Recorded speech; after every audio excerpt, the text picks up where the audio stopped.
Hidhësi shef fillimin e parlamentit të ri, gjendjen e opozitës në këtë parlament, çfarë parashikon, çfarë roli do të luajë opozita dhe qeverinë 4 të Edi Ramës.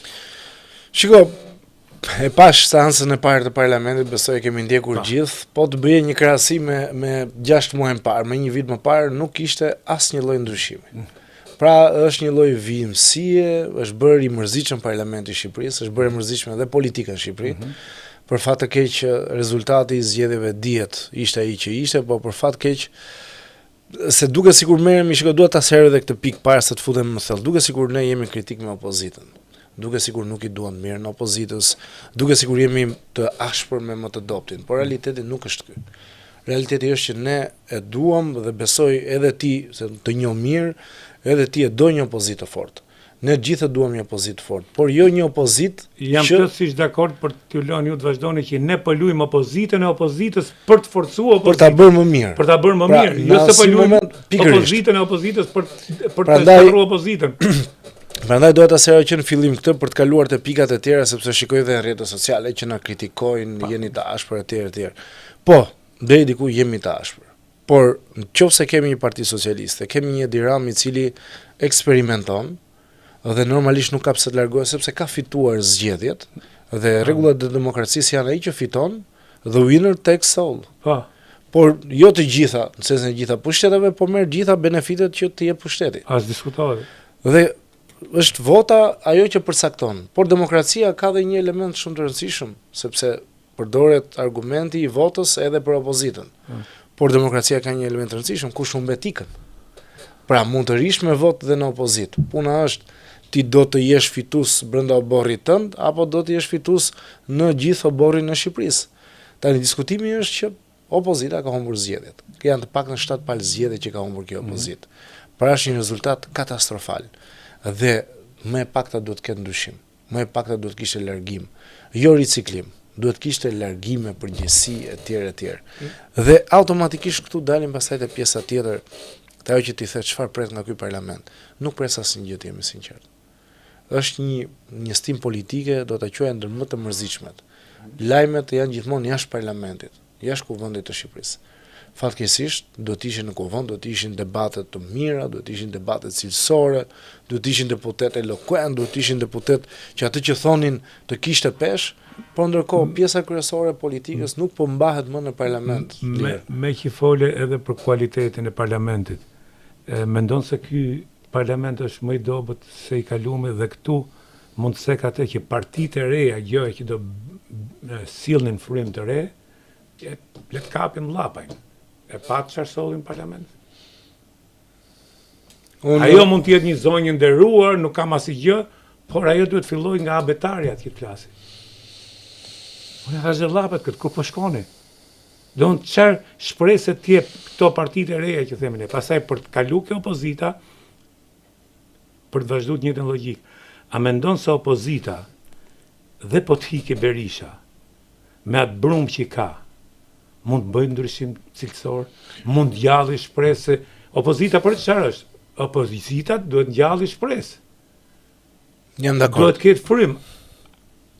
Edhe unë vim atë që thatë ju, që kjo opozitë po vjen gjithmonë më tepër duke ra në të gjitha drejtimet, ndash si shpresë, ndash si frym, ndash si besim. Ky është problemi.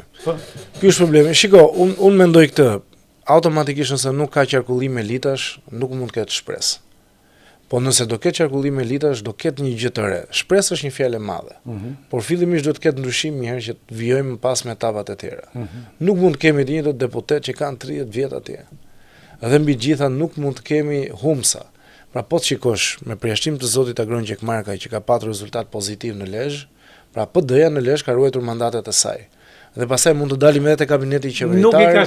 Nuk i ka ruajtur për shkak Gjekmarkajt, po për shkak jo, dakord. Asaj Gjekmarka për mua është njësoj si këta, biles është njëri që unë në opinionin tim jo respekt, po është njëri që mu më krijon neveri, sepse nuk ka pas qëndrueshmëri dhe është pikërisht Gjekmarka dhe Gjekmarka dhe Gjekmarka e politikës shqiptare janë këtë gjendje sepse nuk kanë ardhur, dhe kemi diskutuar bashkë kjo, nuk kanë ardhur nëpërmjet betejave, nuk kanë ardhur nëpërmjet vlerave, po kanë ardhur nëpërmjet lëpirjes dhe emërimit dhe piketimit nga lëpirja. Ka një gjë. Dhe një njeri duhet të ketë një bosht. Pra, unë personalisht shumë gjekmarkaj, unë nuk mund t'i jap votë këtyre njerëzve, se nuk mund t'i besoj. Jo, po ka një gjë. Jam dakord dhe me logjikën tënde, por ka një gjë, me shifra flas. Nuk po flas ftohtë. 1000 një arsye mund të jenë në Lezhë, por Lezhë është në të paktat qarqe, mos e them Lezhë dhe Shkodra janë të vetme qarqe që Partia Demokratike ka dalë mbi Partinë Socialiste. Në qarqet e tjera nuk ka. Se është historike, është ajo e komunizmit që këto e përdorin akoma, që Lezhë ajo lloj lufte është luftë me mbulterës. Shkodra është me skandal në lidhje me këtë pjesë, aty pastaj kjo pjesa e antikomunizmit është shumë e theksuar, por gjithsesi për të dalë pak nga kjo. Pra, unë mendoj që po të gërmoj Partia Demokratike brenda vetes mund të gjejë element pozitiv për të ardhmen. Unë nuk besoj që me ikjen e zotit Berisha ajo forcë politike do shuhet, do marrë fund e tjerë. Pra, nuk dua të jem fatalist. Unë besoj që Shqipëria ka kapacitete, si të opozita, si të majoranca, por mekanizmi dhe sistemi që është ngritur brenda Partisë Demokratike është një mekanizëm që nuk i lë të ngrën kokë. Sepse jemi tek, unë mendoj tani jemi te gjenerata e dytë e demokratëve. Gjenerata e dytë që janë 30, 40, 40 e pak vjeç, të cilët nuk po futen në Partinë Demokratike, nuk po i krijojnë hapësirën. Jo, edhe ata që janë bën më të vjetër se të vjetër, janë bën më Berisha se Berisha. Po lën, është frima. Jo. Nuk të lë njëri. Unë jam dakord që duhet të ketë ndryshim të elitave dhe qarkullimi i elitave, ose kjo fjala elitë është shumë e madhe, se s'kemi elitën. Nuk kemi prodhu dot elita. Figura politike, le të themi, që t'jemi... Se elita është fjalë shumë e madhe. Është fjalë, po. Po të kishim elita nuk do ishim këtë gjendje që jemi.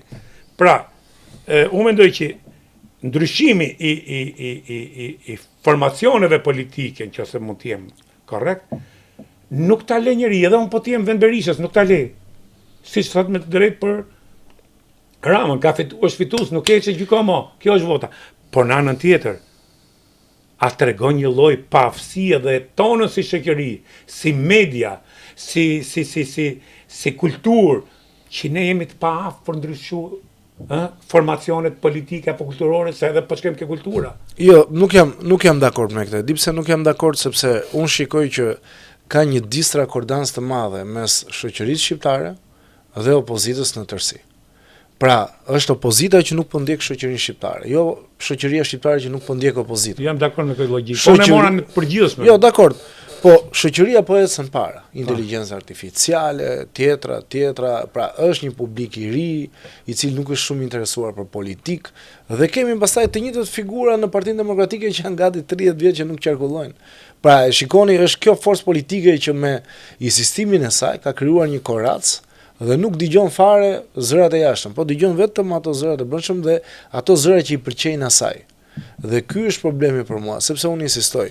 Janë një grup, disa dhe i njoh vet, një grup që janë të demokratët brezi i dytë, dhe disa janë dhe fëmijët e atyre që kanë qenë ministra, kanë qenë deputet. Janë një pjesë ka. Edhe kjo trashëgimia shumë e turpshme. Por ka një lloj trashëgimi ideologjike.